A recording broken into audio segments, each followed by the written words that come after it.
And welcome inside episode 117 of Breaking Bats, presented by Not For Long Media. My name is Justin Ayers, and we have an absolute treat of an episode this week because I am joined by not one, but two of my pals. It is Brian O'Grady, Wil Crowe on the pod. Guys, there's a lot of MLB stuff to talk about, but I want to start, though. Wil's over in Korea this year. Wil, I saw on the box score this year, you had 4 consecutive outings, no earned runs. It seems like things are going pretty well over there, but I wanted to talk to you about just like how everything's going. It's been a couple weeks. Just like, what are the vibes like over there so far? Yeah, it's going good. I had four good ones in a row, and was maybe got a little lucky, and then got very unlucky in my last one. But things are good. We're grinding through. The first month is over. Obviously for me it's May now, May 1st, maybe April for you guys still, but it's going good. We're in first place. We're playing good ball. We Our best player actually came back yesterday. So we get like they call him the Korean Mike Trout. We get him back. We get him back today or tomorrow for full games. So that's going to be a help to our lineup, and throwing the ball pretty well. James, the other American on our team, he's leading the league in basically every pitching category you can. So he's doing it really well, and just still adjusting a little bit to the food and the culture, but we're making it and having a good time. I love that. Brian, I wanted to go to you next because in your experience over there, like what did you find worked in terms of like immersing yourself, trying to like make the most out of your experience? And do you remember playing against Kia? Like what is that team like? Well, I mean, I was a little used to it from Japan the year before, so I was pretty open and ready to try everything, and it wasn't that big of a deal for me, um, just from experience. But for like I said before, and is dealing with a little bit is like not seeing your family. That's the worst part. But everything else was just part of it. Kia, man, they were pretty good. We had a couple good battles with them. I went to Gwangju where Will is staying right now, and but the thing I remember most for Gwangju was I was really struggling, obviously, as I did in Korea, and it was like right around my birthday, I think, and my manager told me he was going to give me a day off, to like get away, not think about it, and we went, and there's a really good Mexican place in Gwangju. I swear, I forget what it's called. I'll have to. I I'll have to. I think You know it's what it called is? tequilas. It is. It's called Tequilas. That's exactly right. So we go Yeah. there after the game, and it was me and my American coach and another American pitcher and his wife, and we're just hanging out, eating, um, and drinking some, and then we went there. There's like a bunch of bars and stuff right there, or right around the corner, or whatever. And we're like, you know what, fuck it. Like, let's. I think it was the American's birthday was right around there too. So we're like, fuck it. Like he wasn't pitching. I knew I was off. I'm like, let's go have some fun. We're like looking for. It was like a random night though. It wasn't like the weekend or anything. And we're looking for a spot, and this one place was like the second floor, and it was just bumping, like lights, music is blaring from outside, everything. They got like the host stand and all that. We're like, all right, let's go in there, check it out. Dude, we walk up there. There was 3 people in there, like together, and that was it. It was it was just empty, and we sat there. We were like, "What are we doing?"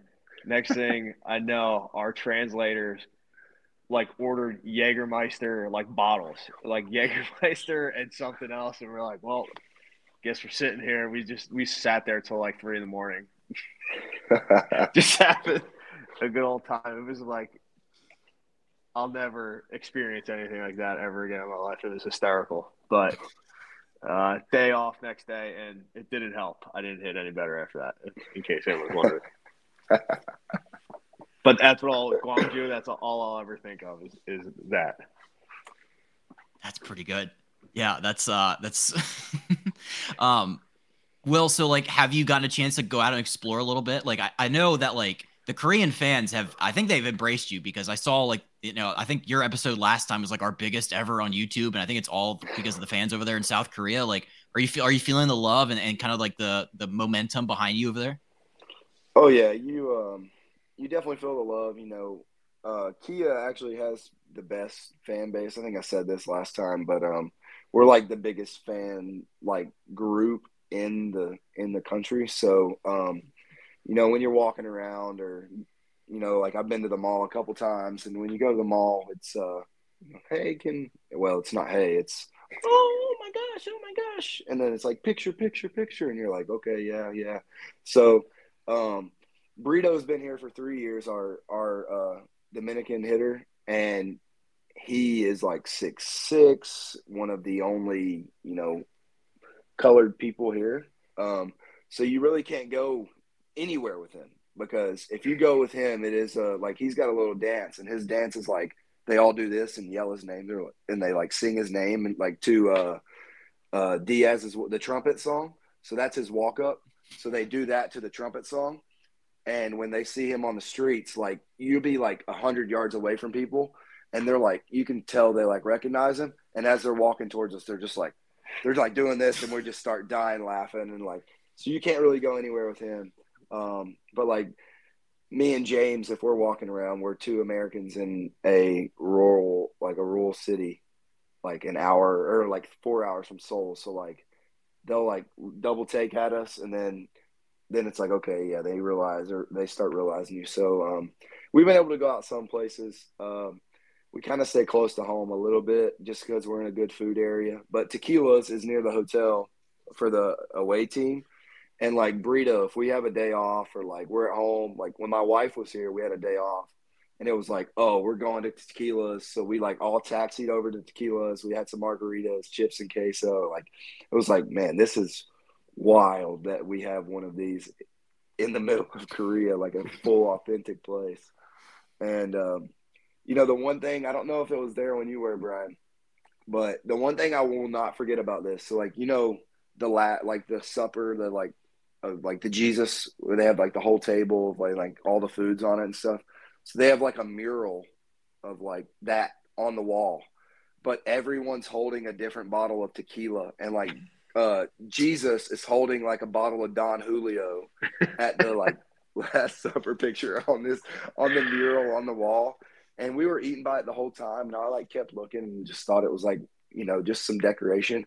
I get up at the end, and I'm like, this is a full on like tequila mural for the Last Supper. It just had me cracking up. That's funny. I don't remember that. That's hilarious. Oh, Mexican food in Korea is just so funny to me. I don't know why. It's actually different, good though. But it's good. It's very good. Maybe it's just because it reminds you of home. I don't know, but it was good. It might be that. Yeah. That's awesome though. Continued success over there, Will. I've been checking it out every time I see you pitch.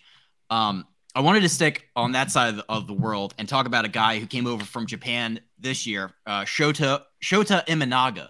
I don't know if you guys have seen this. Absolutely crushing it in Chicago this year.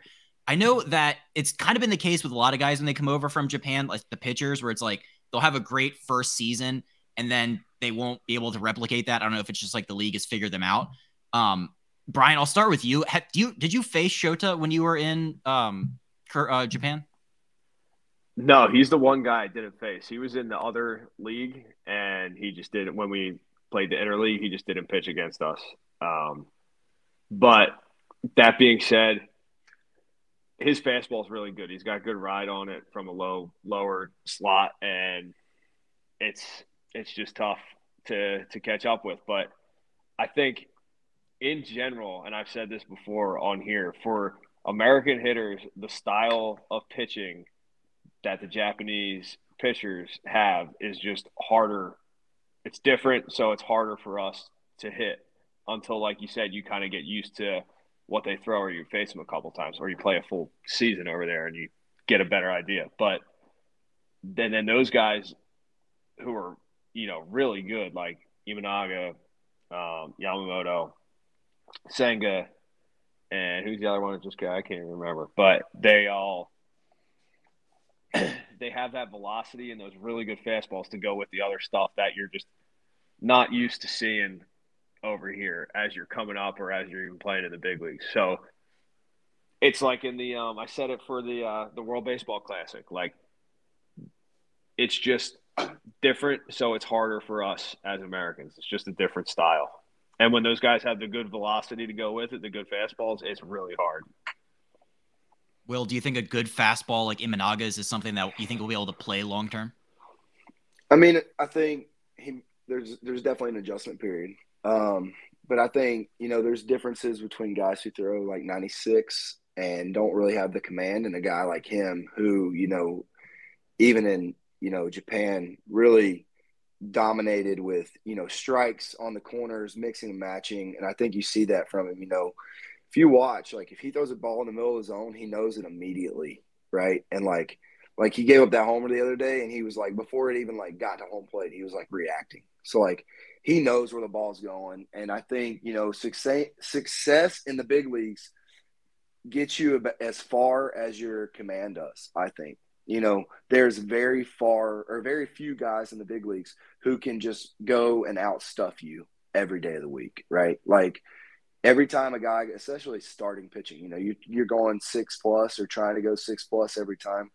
You can't just outstuff guys, because I think like if you have a good sweeper, an okay fastball, but you have a good sweeper and a good curveball and a decent changeup, you're going to go at Brian, as a righty. Like you're probably not going to throw him that fastball many times, right? You're going to try and get him with your other stuff. Well, you face him a third time and you've got him twice with, a changeup and a sweeper. He's already seen it. So now he's like, all right, I got you. And that's where, unless you can really just outstuff guys with 20 vert and 97 and, hammer breaking balls, like unless you've got that in the tank, like that third time through, it really gets you. And that's where I think, for Imanaga, I think that's where he's going to be able to have his success because he has the command that goes with it. When guys are like primarily like breaking ball, is it harder to have success like this? Because like what happens if your stuff just isn't spinning right and it's just hanging the entire time? Like I saw Cutter Crawford pitched against the O's this year and he threw like 20 straight sweepers in a row. And it worked for him, but I'm also like, what happens if that like doesn't work out? Like, is that if you're a primarily breaking ball pitcher, is that harder to have success? I would say it's more fine line that you're probably walking because like you're gonna throw some that, like you say, you're gonna hang them, and like after a guy sees it 5, 6, 7 times, you throw the nasty one, like the hitter's going to tip his cap, right? You're throwing that one and it's 20 inches of break and he's swinging through it like, all right, whatever. But you throw the one that happens to be 15 inches of break and it stays middle and he's 85% sure you're going to throw it. Good luck. So I just think, your margin of error is a lot smaller when a guy can sit up there and go, hey, I got an 80% chance he's throwing me a sweeper. I'm just hoping he misses middle. I'm just hoping he leaves it over the plate. Because, like, I think breaking balls, you have a little bit more time to adjust just because it's not 97 and with riding or sinking. So, like, 85 with a little bit of movement in the middle of the zone is much easier to hit than 97 running up and away or running up and in or something, Like, it's much easier. Like, best pitch in baseball – in my mind, is a well-located fastball. It's the hardest thing to hit. And that's not coming from me, the hitter. I think that's coming from asking, friends. I think Brian would probably say the same. If a guy can throw 97 down and away on the black and then, follow it up with 97 up and in, like he's going to have a really tough time at hitting that compared to like a guy throwing an 85-mile-an-hour curveball, 84-mile-an-hour curveball that's middle of the zone. What do you think, Brian? Yeah, I definitely think the best pitch is a well-located fastball. Yeah, if you got that velocity and you can go in and out, up and down, it's just not easy no matter what. I think anytime you let a hitter, especially at the big league level, you give them that information that you're throwing a certain pitch that many times, you're asking for trouble. Because And there's probably a couple pitches or pitchers who can get away because the stuff is just that electric. But in general, if you tell a big league hitter that this pitch is coming, they have a much better chance of hitting it hard somewhere else. Like if Cutter Crawford, you get up there and you throw that many breaking balls in a row, it's like one of two things. Guys are like, all right, fuck it, we're sitting on this, and when he misses, it's got to start here, and when it starts there, I'm taking an absolute hack at it. Or they start going, shit, he's got to throw a fastball sometime, right? Mm-hmm. But for the most part, man, you just when guys are throwing that well, or guys have that good of stuff, you try to eliminate pitches, and you're looking at windows of where the ball's coming out, and you're saying it's either this or this, or I'm only swinging at a fastball, like whatever it is. That's kind of what you have to. It's kind of what you have to do. Otherwise, you open yourself up to swinging at all sorts of bad pitches, and they're just dictating the at bat. And if you stand there and they paint 3 pitches, well, good for you, man. That's why hitting's hard. I got something, as he said, eliminating pitches. That's a huge thing in the big leagues. Last year when I was hurt, or last year before I got hurt, I was like searching a little bit, right? Like I'm like, what's going on? Like my fastball command isn't there because like I'm my ball's cutting. So I went to our hitting coach. I said, hey, will you do a hitting report for our hitters on me? I was like, I want to see what you would tell our guys so I can like, this is what I need to work on right now because it's like something's not going right. And he literally came back the next day. Andy Haynes, I think he is brilliant. I don't know if the results have shown, but I think he's a really good, like he's a smart hitting coach. I think he does all the stuff on the back end that can prepare you. And he literally came the next day and was like, you're throwing your fastball down and away to righties, and it is on average 3 to 4 inches off the plate every time. You're only throwing it on the corner or in the zone at like 20% clip. He was like, if I'm your hitters, or if I'm telling our hitters about you, I'm telling you to eliminate your fastball. He said, I'm going to sit on your slider, your changeup, or your sweeper, and I'm going to wait for it. And I'm not trying to do damage. I'm going to try and stay middle of the field to the middle of the way and try and hit doubles in the gap. And he was like, because right now you can't throw your fastball down and away. You really can't you're not throwing it in the zone enough, but you're getting swing and miss on guys chasing it. He said, so what I would tell our guys is just stop. If you see heater, let it go. If he paints it, tip your cap. But if you see a fastball, don't swing. And that's what teams were doing to me. They were literally eliminating my fastball, and then basically going, all right, we're gonna sit, and hopefully he throws this slider, this changeup in the zone, and we're gonna be able to hit it. Wow, is that the first time you've done that? Like gone to like get the hitter's perspective on that? Oh yeah. And I'm doing it here in Korea too. I just asked our hitting coach. I think it's very valuable because if you're not working on something, like what are you doing, right? You're like other people are always trying to get better, and they're trying to take your job essentially. So anything that any information for me is helpful because the more the more power you have in your back pocket. So it's something that I'll probably do the rest of my career wherever I'm at. Every month, like, hey, this is what I want to see. This is where I'm at. What are hitters trying to do to me? And I want to go from there. Wow. That's awesome. Yeah. That's I wanted to shift gears a little bit because I wanted to ask, because this news just came down today about Mike Trout needing knee surgery. It's not season ending, which I don't quite understand, but he's tied for the league lead in homers. He's 32 years old. He hasn't played in like 120 plus games in like 5 years. This is really sad. I feel like Mike Trout, we're getting robbed of an opportunity to see the best player in baseball.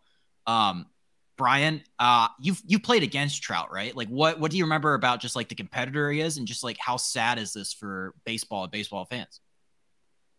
I mean, he's just a stud. There's no other way around it. He's been the best player in baseball for however long. I mean, it just sucks. There's nothing you can really do about it. I was listening to him talk. He was, you could tell how upset he was, and he didn't even know how he did it. He said he felt it sore running in and couldn't even remember like what happened or when he did anything. So it just sucks, man. I would love to see a full season of him healthy and see what kind of numbers he put up. And but at least he'll be back at some point, I guess. But man, it's just hard. Yeah. Because, like, for so long, he was, like, the answer to, like, who's the best player in baseball? Oh, it's Mike Trout. And, like, this year, it was like we saw flashes of that old Trout. But Will, as somebody who's never pitched against him, but I'm sure you've seen a lot of Angels games over the years, and maybe even this year, like, what does this loss mean for baseball? And what's a good Trout memory you have? I mean, it's no good for baseball. 10 or 11 homers, probably, he was already still, he had more bags in like 20 games this year than he's had in the last like 1,000 days in his career. So it's like, he's was in a place where he was playing unreal. I think being with the Angels, he wanted to prove something that like, he could be who he always was and like win there for the team that he started with. And he was doing it. I think it's not good for baseball, not only because he is the best player in baseball. He is a surefire Hall of Famer, and we're getting robbed of, missing out on one of the greatest players of all time to play the game, but also just like having that face opposite of, the Dodgers, like someone else in LA that isn't in blue. And someone who can really like take a whole team and, change their season. I think my coolest memory is of Mike Trout, and I've never played against him. I've only seen him online and stuff, but is the catch in Camden Yards. It always pops into your head, that he robbed that homer, but not even that. I think it was this year, like early in the season, like top first 10 games of the year. He almost did the exact same play in Camden Yards again. And that's like my most recent memory of like, oh, how sick would have that been if he would have caught that ball and like redid the moment, like 10 years later. Like I was like, that would have been really cool if he would have been able to do that. Like that would have been like a staple of like who he is. Like, I don't know exactly how old he is, but I'm sure he's probably 33 or 32, 33 years old. And he probably made that, play when he was 22 years old. It's like 10 years later, he's still doing the same thing, just as good. But before I stop real quick, the when you say like the getting a full year Trout, I think 2 years ago he hit like 40 homers, right? 40 or 45 homers or something. His most recent year where he hit 40 homers, and he had like 400 ABs. Like he had half a year, and he was like third in the league in homers. Like we were legitimately on pace for like if he's healthy this year, like the last time he was semi-healthy, he went for a 40 clip. Like a full healthy year, you're looking at like home run record. Like seriously, you're like looking at like 60, 70 plus homers. And I think that's where we like, because he's been injured, you really don't realize that. And like, we're missing out on like potential single season greatness due to unfortunate things, like stuff that he really can't control. 40 homers and 438 at bats. I thought you were kind of exaggerating, but you weren't. No. It's ridiculous. Like one every 10 ABs. It was crazy. It was unbelievable. That's insane. That's ridiculous. And I want to say he missed like 40 games that year, maybe 50 games that year. 119 he played. Dude. Wow. That's insane. It's somebody said he was following the Ken Griffey Jr. career arc, and that made me really sad too, because Ken had like once he hit 30, he could really never be the same guy. Always was missing 50 games a year, it felt like. So that just sucks. I know the Angels really needed him too this year. I wanted to get your guys' take on something because I saw this on Sunday in the Yankees game, and I've been dying to. I just want to talk to somebody about this because I don't know if I'll set it up for the people who don't know what I'm talking about. So the game was tied. Aaron Judge is sliding into second to break up a double play, holds his arm straight out. The ball bounces off his hand. The runner is safe, and then the Yankees scored 7 runs that inning with 2 outs. They won the game. not called interference somehow. Brian, have you ever tried doing this? If you're like, you know what? Just throw the old arm up there. I don't think I ever have, but it is definitely used for that. I mean, there's people who tell you, slide with your hands up or whatever, so you don't hurt if you drag your hand sometimes, like, you can hurt your wrist or whatever, which I do every time, never have. But anyway, my college coach was always saying, and like when we did drills, we had turf, so we would slide. When we would do base runner drills, it was always like you had to do your hands up. So there is like some truth to you can just slide like that, but for my money, he was 100% trying to do what he did, and I don't really see anything wrong with it. If you can call it interference, but it's worth a shot because look what happened. Broke up the double play, and they scored however many runs after. And there used to be it doesn't happen as much anymore ever since they changed the sliding rules. You can't really take out the second base or middle infield guys only in very specific circumstance. If they're standing right in front of the bag, is basically the only time you can take them out. There used to be that kind of cat and mouse game where the middle infielders would make throws to kind of force you to get out of the way too, or wear a baseball in the face if you wanted to. And that was part of how what they were taught, because they were trying to protect themselves and make the out, and the runners were trying to come in and break it up. So I kind of like it. It's fun to see a little gamesmanship going on there again. But it just looks funny, honestly. He's 6'7" doing that. I think he's like, I've been sliding like this for a while. It's like, yeah, dude, that's just the first time you've ever had it actually work. And he's got the mitt on too for some protection, so it won't hurt that and you bad. feel it. Doesn't hurt. Yep. Will, did you see this? What would be going through your mind if you're the pitcher and you're like, wait a minute, I thought I was out of this inning. Now I have to keep going. I mean, yeah, it's a heartbreaker, right? As a pitcher, but like you said, people get taught that with the new rules. Like, I don't understand why anybody slides when you're trying to break up a double play now. Like, you just run like he said, back in the day, they would throw the ball at the runner, and if they hit him in the face, like, hey, you didn't get down, you're trying to take me out, so what? Like, we don't care. Jesus. Nowadays, like, you got like literally teams are teaching full sprint straight through the bag at second. Don't slide on double plays. Make them throw the ball around you. The Pirates did it last year the whole time. And when they walked off on Gunnar Henderson, the Gunnar Henderson throw earlier this year, Rowdy Tellez, 6'6", big boy, running straight at Henderson. He's trying to throw the double play and has to throw it around him and throws it into the dugout. 2-run score, game over. It's like they're teaching this. Like, don't get out of the way. You can't. This is a cat and mouse thing. Like, you can't slide. You can't break up double plays anymore.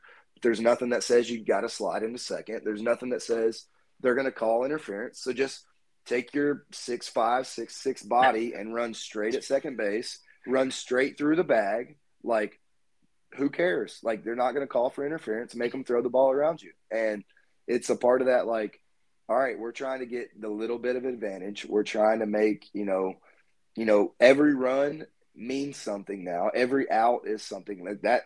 Aaron Judge did that on purpose. He 100% put his hand up. That mitt, to account for, is also 6 inches bigger than his fingers. Like, it's an extra half a foot. No one thinks about that when a guy slides in the second and the mitt barely beats the ball. Well, his hand isn't even close to the bag when the mitt touches. His hand's another half foot away. So, like, there's an extra 6 inch, like, that hits. Like, he didn't even feel that. They probably ricocheted, and he was like, oh, yeah. Oh, that kind of hurt. Like, didn't even care. Like, whatever. But, like, he did it on purpose, and everyone's fighting for that one out because, like you said, 7 runs after that, that's an advantage, right? Like, anything to win. Like, if it's not cheating, we can do it. So we're going to do it. We're going to try to exploit the game as much as we can. And that's what teams are doing. The Yankees especially, those teams that have all the money in the world and have all the information in the world and, like, know all the ins and outs of the rules, and they got it all figured out. They got, oh, this guy does this. Like, I've heard that the Yankees in their bathroom at home, their scouting reports are on the wall in front of the pit, like the pissers. So like guys go in to take a mid-game piss. Here's the scouting report. Like if this guy's tipping, it's right here on the wall. Here we go. All right, he does this when he throws his changeup. All right, sounds good. Go back to the game. All right, now I know exactly what his changeup's coming. Like they got it all. And it's what the teams that have unlimited resources, it's what they do. That's awesome. I've never heard that before. Brian, the mitt thing is so like that's such a good point. Like you should just get a mitt that's just like a couple feet, like a comically large, like one of those jumbo ones. No, dudes definitely know that. They're like the mitts help because it does sometimes sliding a whole lot will, just annoyingly rip up your hand. Nothing too serious, but there's definitely an advantage, especially now with replay. About the mitt being longer and getting to the base because this is nothing to do with what we're talking about. The replay stuff's gotten so ridiculous. I think of like how guys are coming off the bag for like the tiniest of seconds and they're getting called out because the tag's still on them. Like, technically they came off the bag, so it's an out. But I can't imagine that's what they wanted replay for. Like it was just for the calls that are blatant when you look at them, like he beat the throw or whatever. So if I was running one of those organizations, every one of us would be, or every one of the players would be wearing long mitts running the bags. If I was running an organization, I'd have my own custom company. We'd be making them 5 inches longer. Like you're never out. You're always in there. Never out. We're stealing. We're creating havoc. We're running through second base.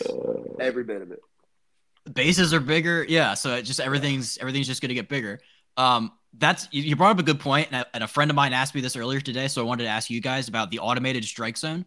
Will, was that in AAA last year? Yeah, it was in AAA. It's in Korea. We are fully diving into it here, so. We interrupt this episode to bring you a word from the official sponsor of Not For Long Media and the Breaking Bats podcast, the original Fudge Kitchen. It is a staple of the Jersey Shore with 6 locations in Cape May, Wildwood, North Wildwood, Stone Harbor, and Ocean City. The original Fudge Kitchen makes all of their fudge in store, guaranteeing a delicious product, so stop by and let them know that Not For Long Media and Breaking Bats sent you. Check them out online at fudgekitchens.com as they are shipping fudge and sweet treats all across the country. Now back to the episode. Does it help or hurt guys, you think, coming through the system now where it's like they're used to like this perfect clean zone and then they come to the majors and Angel Hernandez is calling stuff a foot off the plate for a strike? Well, I mean, I think hitters, and you see it in the minor leagues, is the ones who like come up through it, they know the zone. They know what the zone is. They have figured it out. You get 600 plus ABs on an automated zone for 3 to 4 years. You're going to have a really, really good idea of what the zone is, and like guys know it. Like go if you watch I bring up the Pirates because I like to watch some of my buddies play, but Jared Triola, great dude, good hitter. Go watch him hit. 99.9% of the time, if it's a ball and he calls it a strike, he knows it immediately. Like dude knows his zone. Like he knows the square box. Like, and I've watched him in AAA challenge calls that were barely off the plate. Ball, all right, he didn't lose his challenge. Like he knows the zone. And these guys that are in the minor leagues and have been it for 3-4 years, they know it. They know immediately that ball's off, that ball's down. Like watch some of these young guys on like that are getting called up and that they play. Go watch them and watch these borderline pitches that are off and watch their reactions. I love watching the young guy reactions because everyone thinks they're like, oh, this guy's too cool. Like he's upset. He thinks he knows everything. But a lot of the time, these young guys who've been with this minor league zone, they know it. And like ball's an inch off, they know it. And they shake their head and you're like, this young guy is sitting here complaining because Angel Hernandez just gave a guy an extra inch off the plate. He hadn't been here for 2 days. But then you look at the box, you're like, well, it is a ball. He knew it was a ball. He knew it was off the plate. So I think it can hurt hitters because if you've been in it, you understand it. You know where the zone is. And then for pitchers, it just kind of pulls you in, kind of makes you, have to throw it in the zone necessarily. But I think for pitchers, it doesn't reward pitchers for making correct pitches. Like Greg Maddux got 6 inches off each side of the plate, right? Those guys back in the day, they lived by doing this. And like that was the game. And that's how the game's been forever. I'm not saying we need it 6 inches off the plate. But if, Brian, I'm facing Brian and I have him 0-2 and I put a fastball down and in that I dot to a lefty perfect that misses the sideline of the zone by a centimeter, but I made the perfect pitch, and Brian probably is going to put his head down and walk to the dugout and be like, damn it, he did that. He just dotted that pitch. I don't get that anymore. That's tough because when you're doing that against the best hitters and I make the perfect pitch and I did my job, I set him up and I did my job and I don't get that anymore. Now we're in a whole different ballgame. We're like, well, where do I go? What do I do now? And instead of getting the pitch that I deserve and that I've worked my butt off for, I'm getting the one that I don't, like the backup breaking ball that clips the top of the zone in the top right corner, or the breaking ball that barely touches the line and ends up hitting the dirt. Like I get these big moving pitches instead of the ones that I deserve. It's like, I don't know. As a pitcher, it's like I'm not asking for 2 to 5 inches off the plate.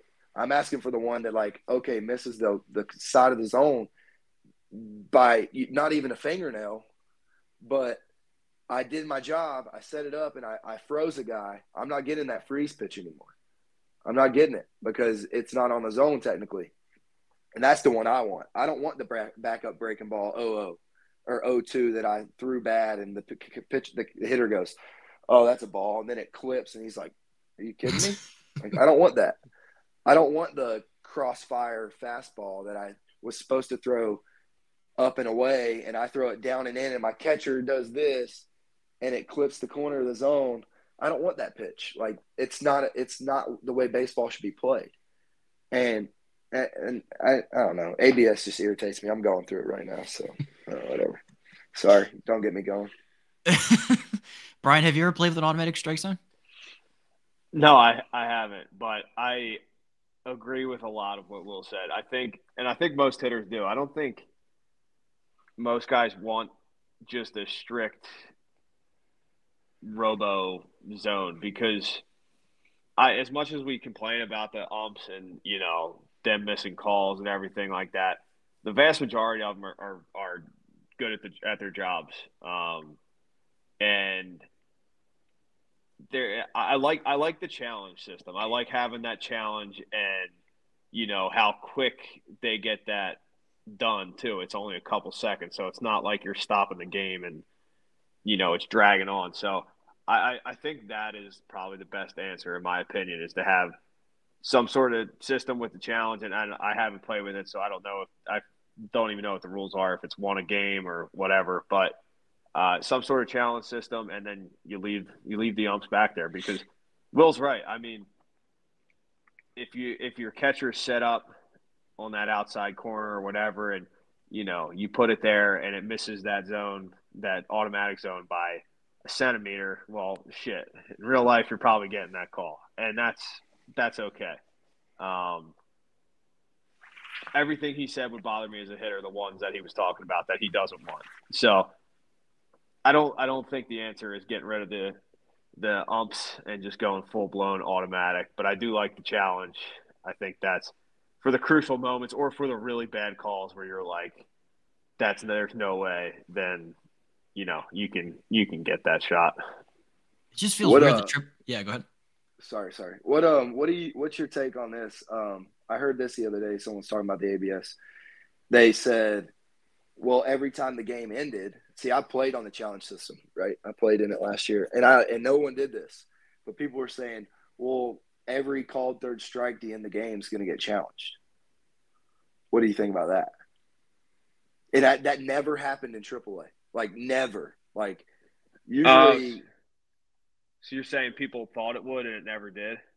No. So, like, that's the argument on the challenge system right now. It's like, oh, if they have a challenge left, it's the bottom of the ninth, the closer gets a call, it's third strike. They're just going to challenge it, and it's going to delay the ending of the game, like, 20 seconds if it's a strike or if it's not a strike or whatever. Like if it is a strike, they're just going to challenge it no matter what. But that never happened in AAA. Never happened. Yeah, I don't like that argument because it's. I feel like it seems like it happens quick. Like they make the call. Oh, yeah. Fast. So it's like if we had to challenge it and it was like they fucking put the headphones on and walked over and were like standing there for a minute, like then no, fuck it. But if it's like, oh, tap my helmet, look up the scoreboard, and like 4 seconds later, the fucking pitch is right there. Like, all right, that works for me. That's pretty cool. Yeah, and usually in AAA, like, all right, it's the 9th inning, we're facing the closer. Hey, we have one challenge left. Like, if he throws a questionable ball, like, use it. Like, we can't sit on this. So you're not waiting like, oh, I got this one in my pocket. Let me wait until I'm 2-2, 2 outs, and I punch out looking, like, call this. Like, it's like usually your challenges are gone by then. Like, you 8th inning, you have a challenge left in the 8th inning. You're like, wow, we've made it. We have done it. Like our hitters have not used them all up by the 8th. You're like, let's go. It's a strategy game at that point, trying to figure out like if I should use it here, not use it there. I kind of like it. I feel like that should be, even if we don't have robo umps, we should just be able to challenge stuff. I don't see why that can't happen now, but I think it's a good system. You get like 3 a game, right? If you get it wrong, you lose it, right? So then it's like, all right, you got to tell your starters, hey, we need these late, right? Like our bullpen needs them. Like the stressful times are late. Like unless you are certain, you don't use it. And then the hitters, you say the same thing. Like, hey, if it's the 7th, 8th, and 9th, and we need it, we need one. So like, tread carefully. Like then it becomes a strategy game. It's like be weary of like just getting up there and saying, oh, that's a ball, and then it's like a strike. It's like, hey, could you imagine? Listen to this. Could you imagine 40,000 people in like St. Louis in Cardinal Stadium, and you're the road team, like 2nd inning, and you're like, oh, that was a ball, like whatever, and they like it's like dotted down and away, like perfect pitch, and you're like showing up the umpire, and every 40,000 Cardinal fans are like, ha, got you, like idiot, like. Could you imagine what you're feeling like? You just went from 0-2, and now your soul gets taken out of you. You're like, all right, I'm probably going to strike out no matter what. I like that argument for having it. Yeah, because then you got the fans yelling at you for getting it wrong. That makes it even better. I like it. It's great. Public humiliation. Yeah. That's so funny. You're going to have somebody who's cocky and like be like, oh, like seriously. And then they're gonna pull it up, and it's gonna be a strike, and everyone's gonna be like, "Yeah, seriously." Like, duh, it's a strike, buddy. Like, so it'd be funny. It's a pretty good argument, yeah. I had a couple last things for you. Is the sophomore slump real? Is that a thing in the game of baseball that is like acknowledged that like guys are like they try to avoid? Because I like Corbin Carroll a lot. He won the Rookie of the Year last year. He's hitting like under 200 this year. Like, is it just like a matter of like the league figures these guys out, or like they had this great rookie year and it's like second year is something different? Like, I don't know. This is a phenomenon I can't really explain, but I'm just wondering from the player's perspective, is that a conscious thing? I don't know. Brian, Will, what do you think? Take the first. I'm looking up something to Corbin Carroll.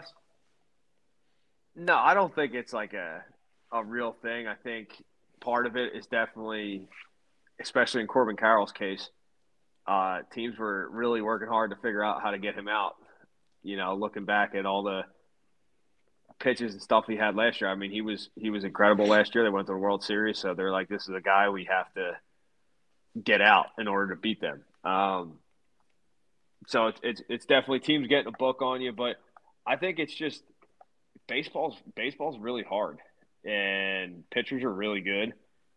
And sometimes shit just doesn't go your way. Maybe your mechanics get a little out of whack. Maybe there's something you worked in the off season to try to get better, and it's not really working in season. Sometimes it works during spring training, and then the season doesn't really go as planned. But sometimes you get up there and guys are just pitching you really well, and you're not getting a ton to hit. I mean, there's a million different reasons. It could be the pressure. He signed a deal, right? He signed some sort of extension, didn't he? I think so. Yeah. So maybe he's feeling pressure from before that. last year. Yeah, he signed it Whatever. before. Maybe it's trying to repeat like he did last year Yeah. in World Series. I mean, it could be tons of things, but he looked so electric last year. I find it hard to believe that he won't figure it out and get back there at some point. Yeah, I think more mentally as like maybe a college kid that probably might sneak into your head, but like pro guys are, you know, especially after like the season that he had, I think it's more of like just the law of averages probably are going to take over. Like he's probably, I think I saw before we got on, I was just happened to be scrolling. I think he was sitting like 191 right now, right? And I think the law of averages will take over.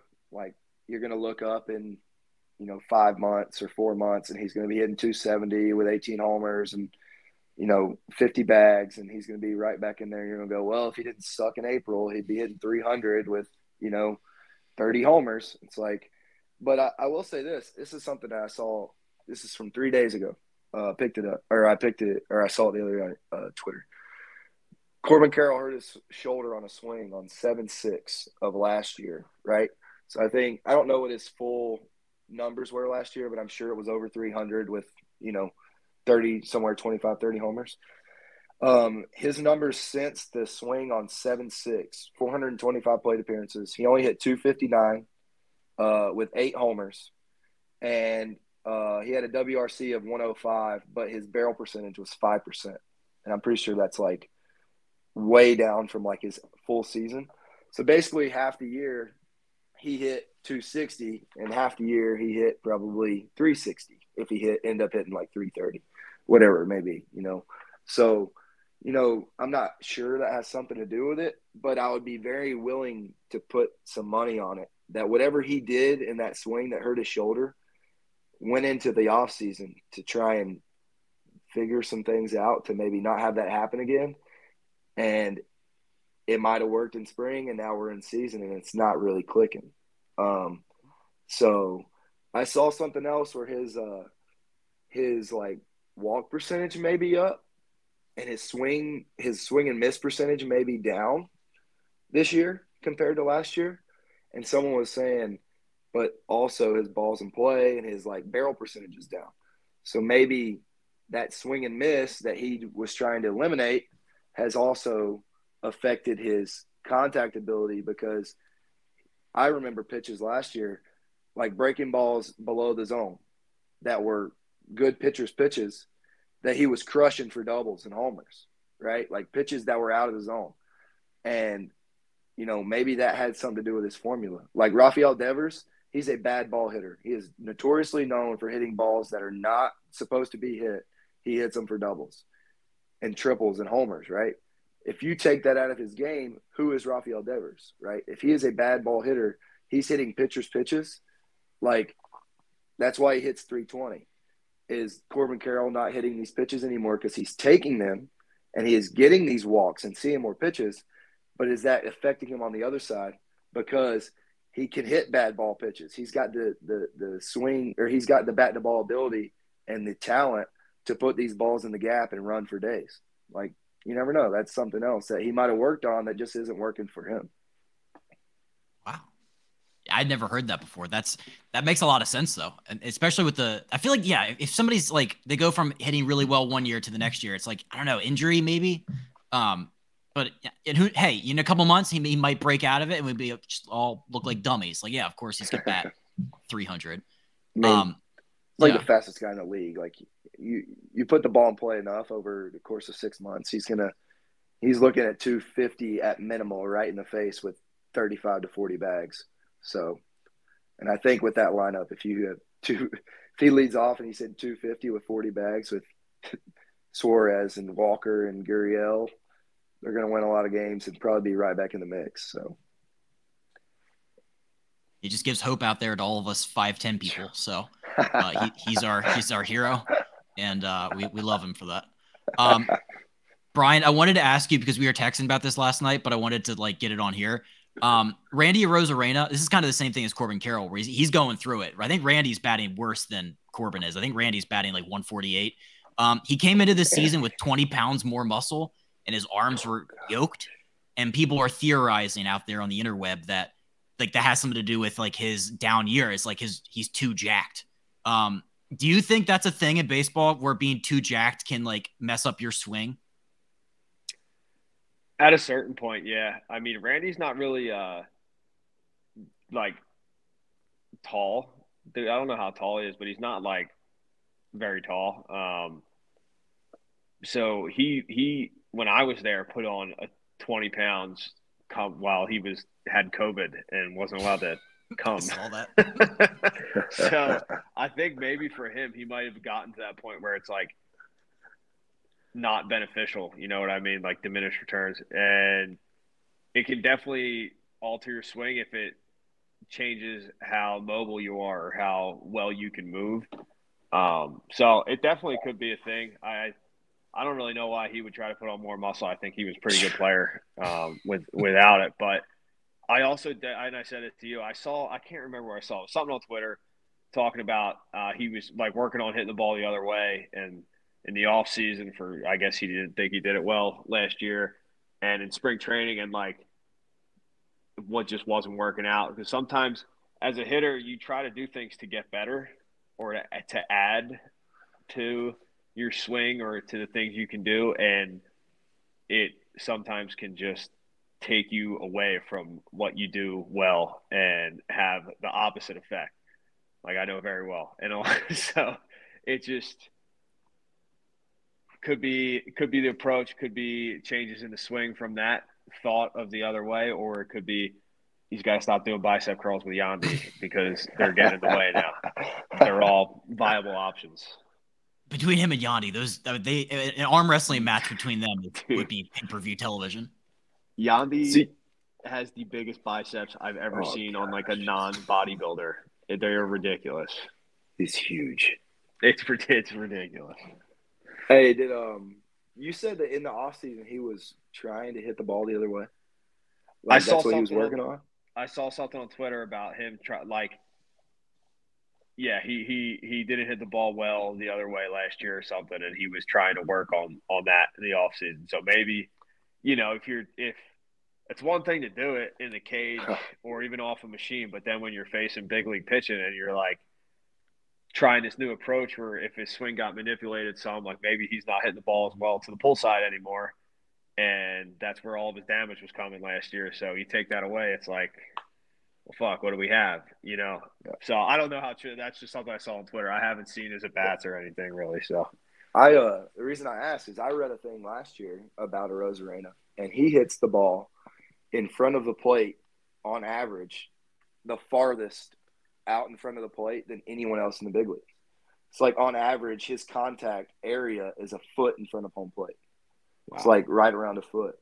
And that's kind of that going off what you're saying. If he was trying to add to his game by hitting the other way, well, he hits the ball so far out front all the time. Like change-ups to him, the right-on-right change-ups are terrible because by the time they start breaking and moving down in the zone, he clips them out front so far that they never get that full movement.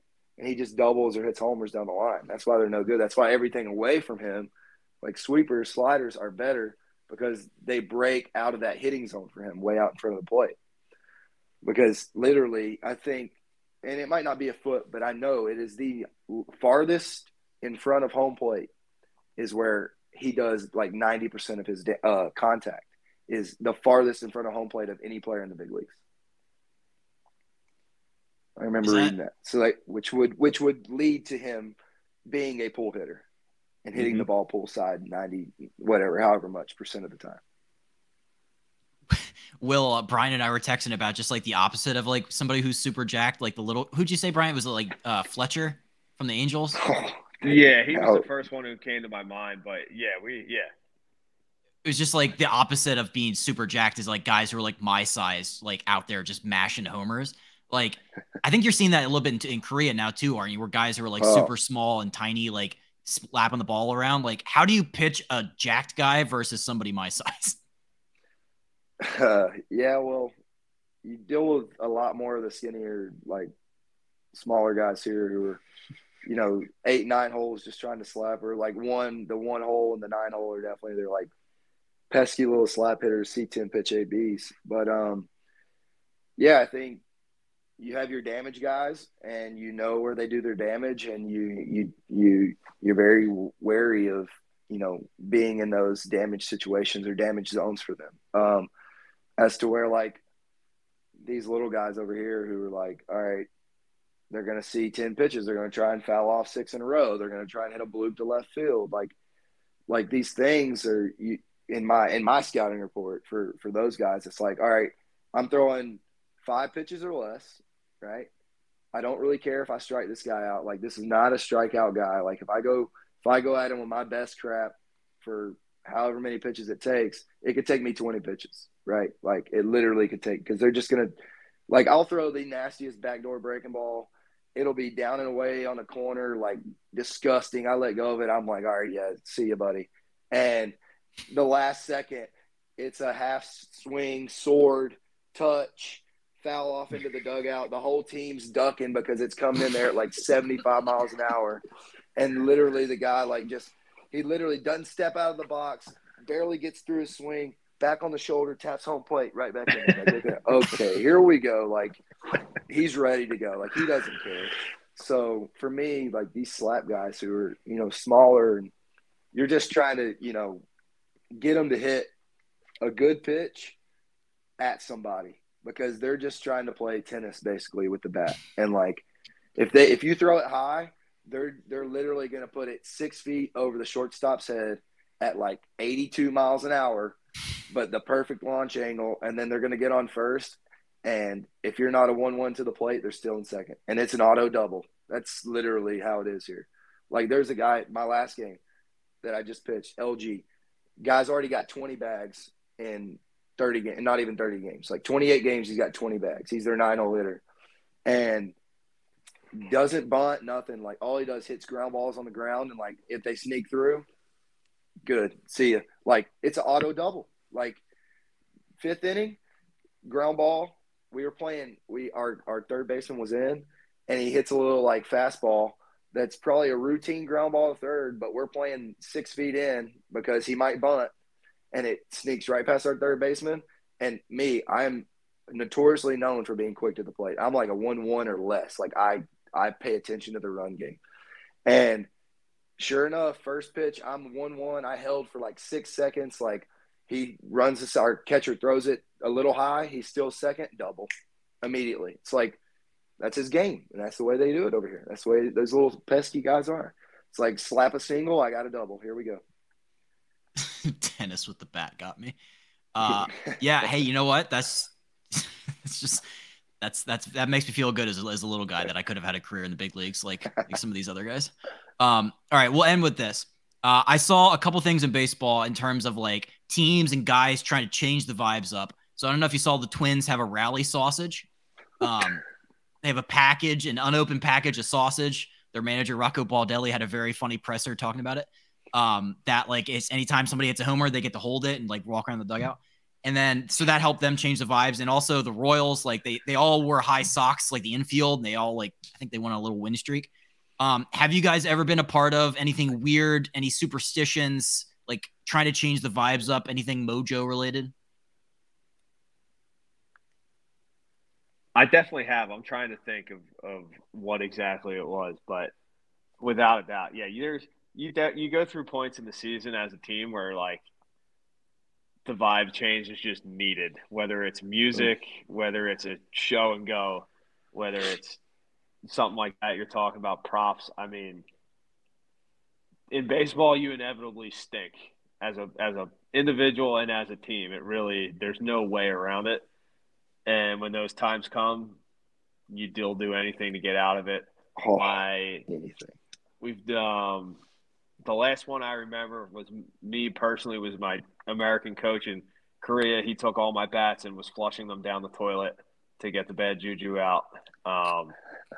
Didn't work, as we know, but I did it again when I came back and was in Kansas City last year, and it did work for about 2 weeks then. So that was a good one. I do enjoy that one. Yeah, you just man. Sometimes you just got to keep it light. You got to have some more fun and hopefully get back to playing well and winning. I love the sausage. I didn't know that. That's hysterical. You guys gotta look that up. It's so fucking funny. I saw that. I saw that last night. It's like a frozen piece of meat. It's crazy. Just sitting in the dugout. You got some guys, like if they're personally struggling, you get the full uni shower, which is always – that one's always hilarious. Like, guy struggles for like a couple weeks and like, after the game, you go get in the shower and like it's like all right, you shower and like like it's normal, right? Everyone's showering, whatever. Well, you walk in and somebody's got like, they got a 12-ounce can in their right hand. They got their hat on. They're in full uni. Cleats are still on and just standing under the shower, just drinking a beer, just full shower uni shower. I've seen that one quite a bit. The biggest one I think I've ever been a part of was in my freshman year at South Carolina. We had like our hitters we started really hot. Like I think we started like 27-0, like something crazy. Like we were number one team in the country. Like we were really good that year. Had a bunch of like AA, AAA big leaguers on that team. And we like went cold for like 1 week or like maybe like 10 days. And Joey Pancake he ended up being like an 8th rounder. He's a classic human being. One of my favorites, but he had been struggling. I think he was like draft year, supposed to go like top 3-4 rounds and was struggling, maybe hitting like 220. And he was like, hey, we got to change the vibes up. We got to do this. Everybody like in the parking lot of our college baseball field, we had a bonfire and everyone had to burn an item from the season to get all the bad juju off. So like some guy brought like an old glove, some guy brought a hat, some guy brought cleats, somebody threw a metal bat in there. Well, Joey was the last one because he was struggling so much, and he put his jock strap that he had for like 6 years in there to really burn off the juju. And I'll never forget it because it's like 11, 12 o'clock at night. We're in the middle of our campus parking lot, this huge bonfire, and all of us are doing like chants out there, just like burning stuff, just having a blast on like a Tuesday night and burning jock straps and baseball equipment. I was like, that's a new one. Hey, and it worked. Literally the next, like 2 days later, and it just so happened his name is Joey Pancake, but National Pancake Day is during baseball season. It might be in like the next week or so. It's sometime in May, I think. Well, our next game was National Pancake Day, and I'm pretty sure he went 2 for 4 with 2 homers. Serious. On National Pancake Day. So it was like a big deal. Like Joey Pancake, 2 homers on National Pancake Day. And in our clubhouse, he was like, it was the jock strap. Let's go. We're all dying laughing. Dude, Joey Pancake is one of my all-time favorite human beings. And I cannot tell those stories on this podcast, but we had a lot of fun between the Midwest League and the Florida State League. He was always one of my favorites. Joey Pancake, if you're listening to this, I miss you, man. Those were fun times. One of a kind. I love that, man. He is one of a kind. Oh, man. I can't believe that's so funny. Oh my God. Was is that his last name? Yeah. Yeah. Oh, I thought it was like a nickname. Okay. No. It's straight up Pancake. Instead of C-A-K-E at the end, it's K-A-K-E. Joey Pancake. Yeah. The burning the metal bat also is a nice little touch. We threw that in there. The old red F-150 or 5150 Rawlings bat just torched right there in our parking lot. I was like, well, probably shouldn't send this picture into Rawlings. They're not going to be happy about that. I think it's still under warranty. I think we can get another one. Oh God, that was fantastic. I don't know if you guys seen the Orioles. They have another homer hose dong bong situation, but they have a 4-1. So anytime there's a grand slam, they got all 4 of them under it taking water. So that's my favorite. But guys, this has been incredible. This is one of my favorite episodes we've ever done. Really, really thank you guys both for coming back on and for talking some ball. It's really been a pleasure.